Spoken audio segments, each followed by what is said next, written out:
Yo, what's up, everyone? Welcome to today's Bible reading.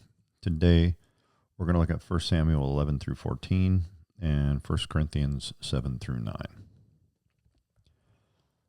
1 Samuel 11. Then Nahash the Ammonite came up and encamped against Jabesh Gilead. And all the men of Jabesh said to Nahash, "Make a covenant with us, and we will serve you." And Nahash the Ammonite answered them, "On this condition I will make a covenant with you, that I may put out all your right eyes and bring reproach on all Israel." Then the elders of Jabesh said to him, "Hold off for 7 days, that we may send messengers to all the territory of Israel. And then, if there is no one to save us, we will come out to you." So the messengers came to Gibeah of Saul and told the news in the hearing of the people. And all the people lifted up their voices and wept.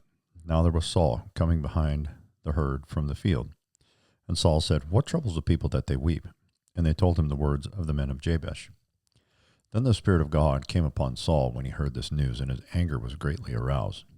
So he took a yoke of oxen and cut them in pieces and sent them throughout all the territory of Israel by the hands of messengers, saying, "Whoever does not go out with Saul and Samuel to battle, so it shall be done to his oxen."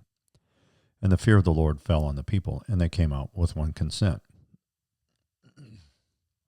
When he numbered them in Bezek, the children of Israel were 300,000, and the men of Judah 30,000. And they said to the messengers who came, "Thus you shall say to the men of Jabesh Gilead, Tomorrow, by the time the sun is hot, you shall have help." Then the messengers came and reported it to the men of Jabesh, and they were glad. Therefore the men of Jabesh said, "Tomorrow we will come out to you, and you may do good, and you may do with us whatever seems good to you." So it was on the next day that Saul put the people in 3 companies, and they came into the midst of the camp in the morning watch, and killed Ammonites until the heat of the day. And it happened that those who survived were scattered, so that no 2 of them were left together. Then the people said to Samuel, "Who is he who said, 'Shall Saul reign over us?' Bring the men that we may put them to death."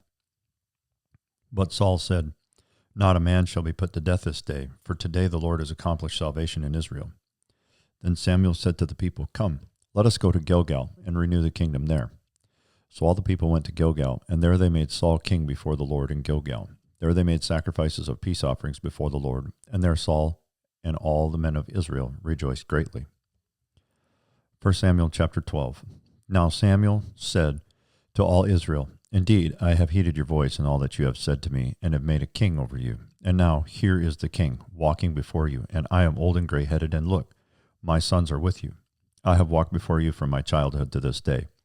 Here I am, witness against me before the Lord and before his anointed. Whose ox have I taken, or whose donkey have I taken, or whom have I cheated? Whom have I oppressed, or from whose hand have I received any bribe with which to blind my eyes? I will restore it to you." And they said, "You have not cheated us or oppressed us, nor have you taken anything from any man's hand." Then he said to them, "The Lord is witness against you, and his anointed is witness this day, that you have not found anything in my hand." And they answered, "He is witness." Then Samuel said to the people, "It is the Lord who raised up Moses and Aaron, and who brought your fathers up from the land of Egypt. Now therefore stand still, that I may reason with you before the Lord concerning all the righteous acts of the Lord, which he did to you and your fathers. When Jacob had gone into Egypt, and your fathers cried out to the Lord, then the Lord sent Moses and Aaron, who brought your fathers out of Egypt, and made them dwell in this place. And when they forgot the Lord their God, he sold them into the hands of Sisera, commander of the army of Hazor, into the hand of the Philistines, and into the hand of the king of Moab, and they fought against them. Then they cried out to the Lord and said, "We have sinned because we have forsaken the Lord and served the Baals and Ashtoreths. But now deliver us from the hands of our enemies, and we will serve you." And the Lord sent Jerubbaal, Bedan, Jephthah, and Samuel, and delivered you out of the hand of your enemies on every side, and you dwelt in safety. And when you saw that Nahash king of the Ammonites came against you, you said to me, "No, but a king shall reign over us, when the Lord your God was your king."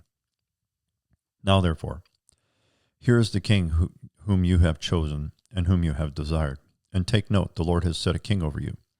If you fear the Lord, and serve him, and obey his voice, and do not rebel against the commandment of the Lord, then both you and the king who reigns over you will continue following the Lord your God.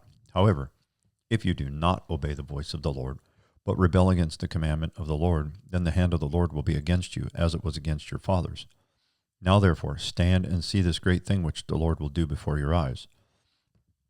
Is today not the wheat harvest? I will call to the Lord, and he will send thunder and rain, that you may perceive and see that your wickedness is great, which you have done in the sight of the Lord in asking a king for yourselves. So Samuel called to the Lord, and the Lord sent thunder and rain that day, and all the people greatly feared the Lord and Samuel. And all the people said to Samuel, Pray for your servants to the Lord your God, that we may not die, for we have added to all our sins the evil of asking a king for ourselves. Then Samuel said to the people, Do not fear, you have not done all this wickedness. Yet do not turn aside from following the Lord, but serve the Lord with all your heart.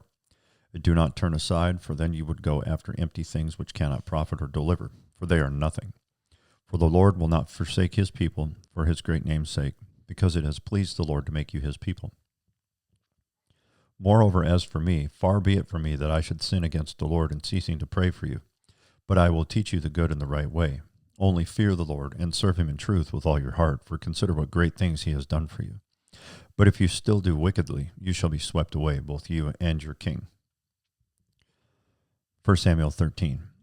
Saul reigned 1 year, and when he had reigned 2 years over Israel, Saul chose for himself 3,000 men of Israel. 2,000 men were with Saul in Michmash and the mountains of Bethel, and 1,000 were in Jonathan in Gibeah of Benjamin. The rest of the people he sent away, every man to his tent. And Jonathan attacked the garrison of the Philistines that was in Gibeah, and the Philistines heard it. Then Saul blew the trumpet throughout all the land, saying, Let the Hebrews hear. Now all Israel heard it said that Saul had attacked the garrison of the Philistines, and that Israel had also become an abomination to the Philistines. And the people were called together to Saul at Gilgal. Then the Philistines gathered together to fight with Israel, 30,000 chariots and 6,000 horsemen, and people as the sand which is on the seashore in multitude. And they came up and encamped in Michmash, to the east of Bet-aven. When the man of Israel saw that they were in danger, for the people were distressed, then the people hid in caves, in thickets, in rocks, in holes, and in pits. And some of the Hebrews crossed over the Jordan to the land of Gad and Gilead. As for Saul, he was still in Gilgal, and all the people followed him trembling. Then he waited 7 days, according to the time set by Samuel. But Samuel did not come to Gilgal, and the people were scattered from him. So Saul said, Bring a burnt offering and peace offerings here to me. And he offered the burnt offering. Now it happened as soon as he had finished presenting the burnt offering that Samuel came, and Saul went out to meet him, that he might greet him. And Samuel said, What have you done? Saul said, When I saw that the people were scattered from me, and that you did not come within the days appointed, and that the Philistines gathered together at Michmash, then I said, The Philistines will now come down to me at Gilgal, and I have not made supplication to the Lord. Therefore I felt compelled and offered a burnt offering. And Samuel said to Saul, You have done foolishly. You have not kept the commandment of the Lord your God, which he commanded you. For now the Lord would have established your kingdom over Israel forever. But now your kingdom shall not continue.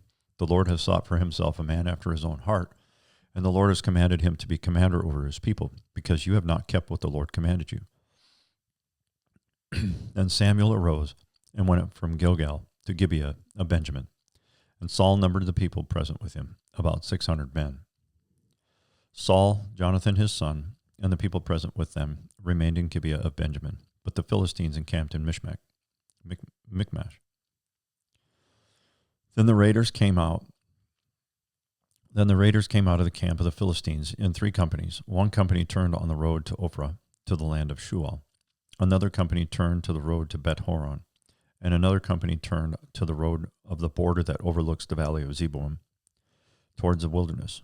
Now there was no blacksmith to be found throughout all the land of Israel, for the Philistines said, Lest the Hebrews make swords or spears. But all the Israelites would go down to the Philistines to sharpen each man's plowshare, his mattock, his axe, and his sickle. And the charge for sharpening was a pim for the plowshares, the mattocks, the forks, and the axes, and to set the points of the goads. So it came about on the day of the battle that there was neither sword nor spear found in the hand of any other people who were with Saul and Jonathan, but they were found with Saul and Jonathan his son. And the garrison of the Philistines went out to the pass of Michmash. 1 Samuel chapter 14.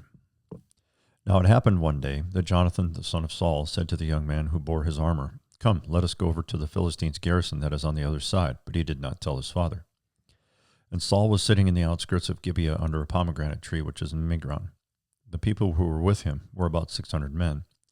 Ahijah the son of Ahitub, Ichabod's brother, the son of Phinehas, the son of Eli, the Lord's priest in Shiloh, was wearing an ephod. But the people did not know that Jonathan had gone. Between the passes by which Jonathan sought to go over to the Philistines' garrison, there was a sharp rock on one side and a sharp rock on the other side. And the name of one was Bozez, and the name of the other Sina. The front of one faced northward opposite Michmash, and the other southward opposite Gibeah. Then Jonathan said to the young man who bore his armor, "Come, let us go over to the garrison of these uncircumcised. It may be that the Lord will work for us. For nothing restrains the Lord from saving by many or by few." So his armor-bearer said to him, "Do all that is in your heart. Go then, here am I with you, according to your heart." Then Jonathan said, "Very well. Let us cross over to these men, and we will show ourselves to them. If they say thus to us, 'Wait until we come to you,' then we will stand still in our place and not go up to them. But if they say thus, 'Come up to us,' then we will go up. For the Lord has delivered them into our hand, and this will be a sign to us." So both of them showed themselves to the garrison of the Philistines, and the Philistines said, "Look, the Hebrews are coming out of the holes where they have hidden." Then the men of the garrison called to Jonathan and his armor-bearer and said, "Come up to us, and we will show you something." Jonathan said to his armor-bearer, "Come up after me, for the Lord has delivered them into the hand of Israel." And Jonathan climbed up on his hands and knees with his armor-bearer after him. And they fell before Jonathan, and as he came after him, his armor-bearer killed them. That first slaughter which Jonathan and his armor-bearer made was about 20 men within about a half acre of land. And there was trembling in the camp, in the field, and among all the people.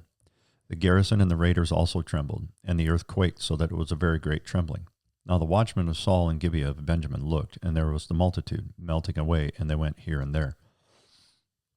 Then Saul said to the people who were with him, "Now call the roll and see who has gone from us." And when they had called the roll, surprisingly Jonathan and his armor-bearer were not there. And Saul said to Ahijah, "Bring the ark of God here," for at that time the ark of God was with the children of Israel. Now it happened while Saul talked to the priest that the noise which was in the camp of the Philistines continued to increase. So Saul said to the priest, "Withdraw your hand." Then Saul and all the people who were with him assembled, and they went to the battle. And indeed every man's sword was against his neighbor, and there was very great confusion. Moreover, the Hebrews who were with the Philistines before that time, who went up with them into the camp from the surrounding country, they also joined the Israelites who were with Saul and Jonathan. Likewise, all the men of Israel who had hidden in the mountains of Ephraim, when they heard that the Philistines fled, they also followed hard after them in the battle. So the Lord saved Israel that day, and the battle shifted to Beth-aven. And the men of Israel were distressed that day, for Saul had placed the people under an oath, saying, "Cursed is the man who eats any food until evening, before I have taken vengeance on my enemies." So none of the people tasted food. Now all the people of the land came to a forest, and there was honey on the ground. And when the people had come into the woods, there was the honey dripping, but no one put his hand to his mouth, for the people feared the oath.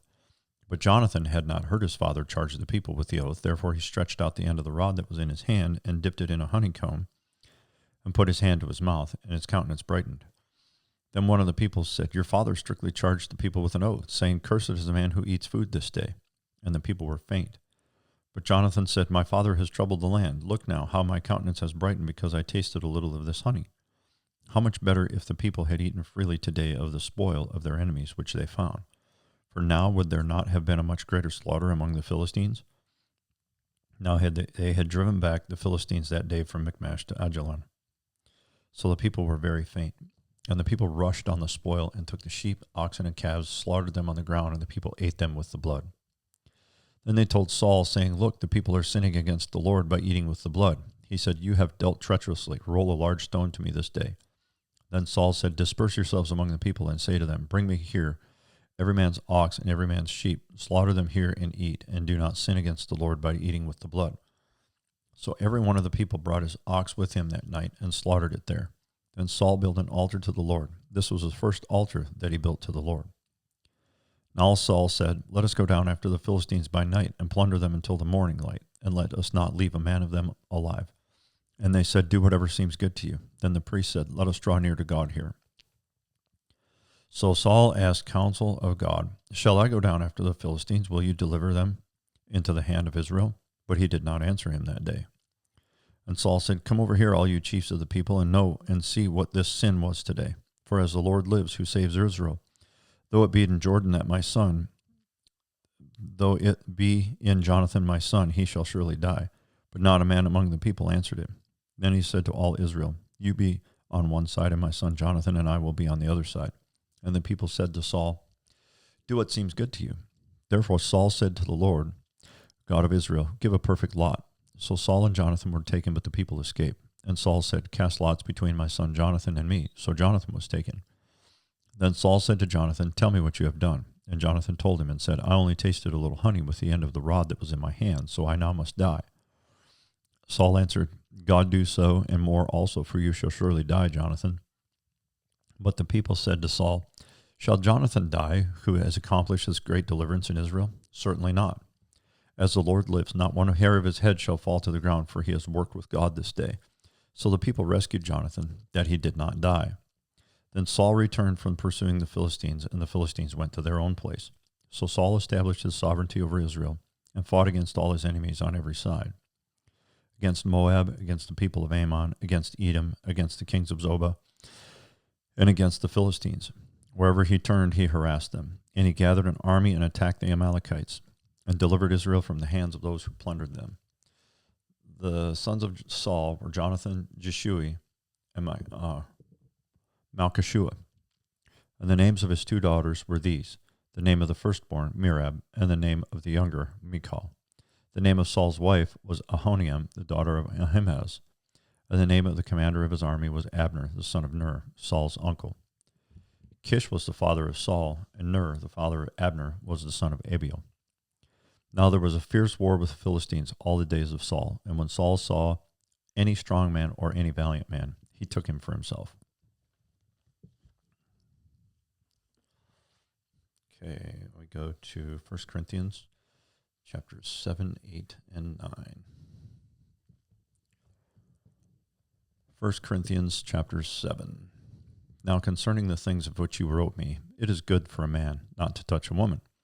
Nevertheless, because of sexual immorality, let each man have his own wife, and let each woman have her own husband. Let the husband render to his wife the affection due her, and likewise also the wife to her husband. The wife does not have authority over her own body, but the husband does, and likewise the husband does not have authority over his own body, but the wife does. Do not deprive one another, except with consent for a time, that you may give yourselves to fasting and prayer, and come together again, so Satan does not tempt you because of your lack of self-control. But I say this as a concession, not as a commandment. For I wish that all men were even as I myself. But each one has his own gift from God, one in this manner and another in that. But I say to the unmarried and to the widows, it is good for them, if they remain even as I am. But if they cannot exercise self-control, let them marry, for it is better to marry than to burn with passion. Now to the married I command, yet not I, but the Lord. A wife is not to depart from her husband, but even if she does depart, let her remain unmarried or be reconciled to her husband, and a husband is not to divorce his wife. But to the rest I, not the Lord, say, if any brother has a wife who does not believe, and she is willing to live with him, let him not divorce her. And a woman who has a husband who does not believe, if he is willing to live with her, let her not divorce him.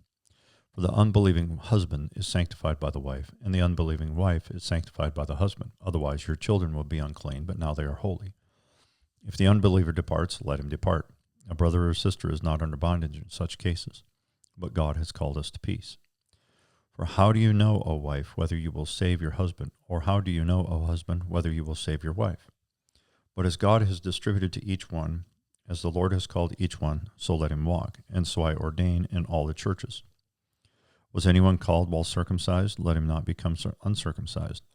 Was anyone called while uncircumcised? Let him not be circumcised. Circumcision is nothing, and uncircumcision is nothing, but keeping the commandments of God is what matters. Let each one remain in the same calling in which he was called. Were you called while a slave? Do not be concerned about it. But if you can be made free, rather use it. For he who is called in the Lord while a slave is the Lord's freedman. Likewise, he who is called while free is Christ's slave. You are bought at a price. Do not become slaves of men. Brethren, let each one remain with God in the state in which he was called. Now concerning virgins, I have no commandment from the Lord, yet I give judgment as one whom the Lord in his mercy has made trustworthy. I suppose, therefore, that this is good because of the present distress, that it is good for a man to remain as he is. Are you bound to a wife? Do not seek to be loosed. Are you loosed from a wife? Do not seek a wife. But even if you do marry, you have not sinned, and if a virgin marries, she has not sinned. Nevertheless, such will have trouble in the flesh, but I would spare you. But this I say, brethren, the time is short, so that from now on even those who have wives should be as though they had none, those who weep as though they did not weep, those who rejoice as though they did not rejoice, those who buy as though they did not possess, and those who use this world as not misusing it. For the form of this world is passing away, but I want you to be without care. He who is unmarried cares for the things of the Lord, how he may please the Lord. But he who is married cares about the things of the world, how he may please his wife. There is a difference between a wife and a virgin. The unmarried woman cares about the things of the Lord, that she may be holy, both in body and in spirit. But she who is married cares about the things of the world, how she may please her husband. And this I say for your own profit, not that I may put a leash on you, but for what is proper, and that you may serve the Lord without distraction. But if any man thinks he is behaving improperly towards his virgin, if she is past the flower of her youth, and thus it must be, let him do what he wishes. He does not sin, let them marry. Nevertheless, he who stands steadfast in his heart, having no necessity, but has power over his own will, and is so determined in his heart that he will keep his virgin, does well. So then he who gives her in marriage does well, but he who does not give her in marriage does better.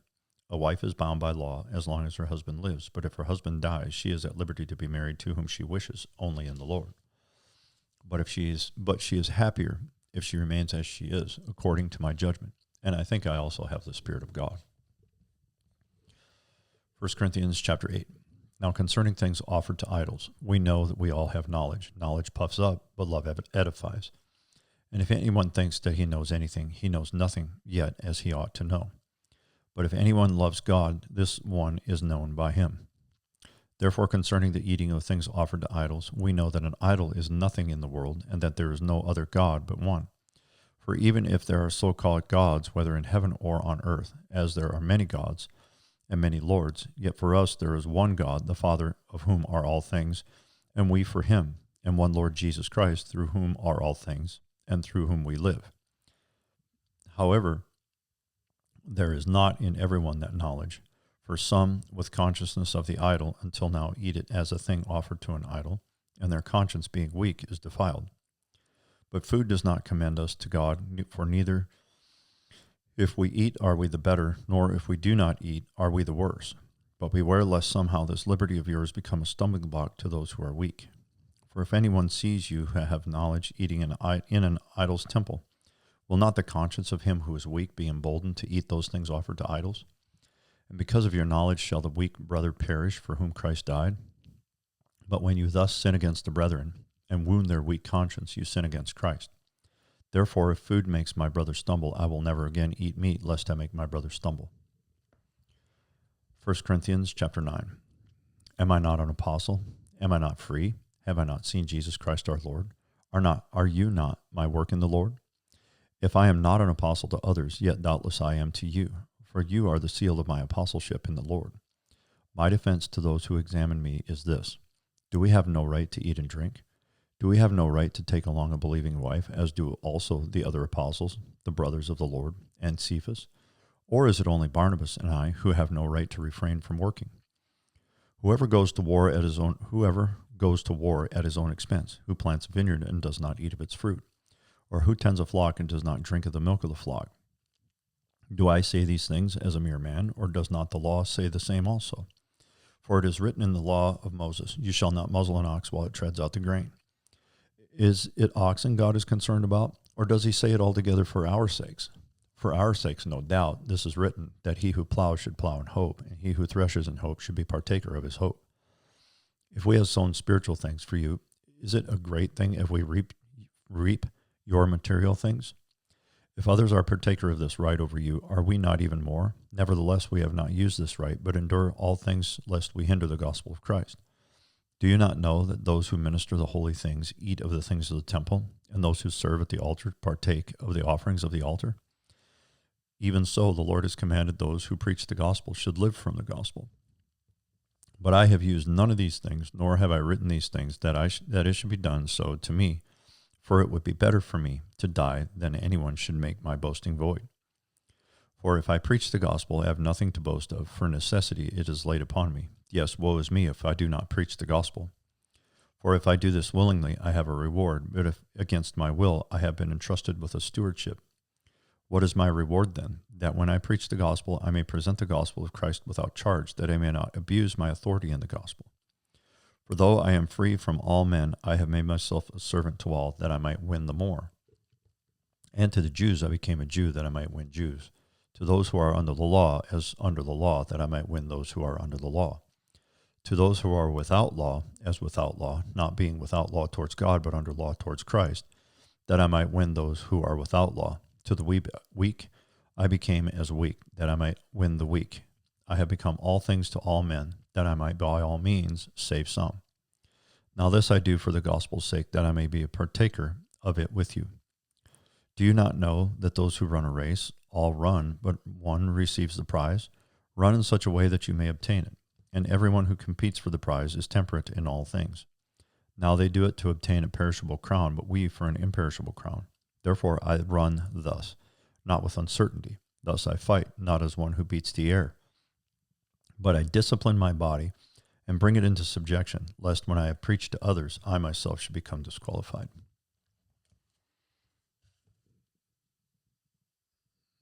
Very good. That's our reading for today. Thanks for joining me, and we will see you tomorrow.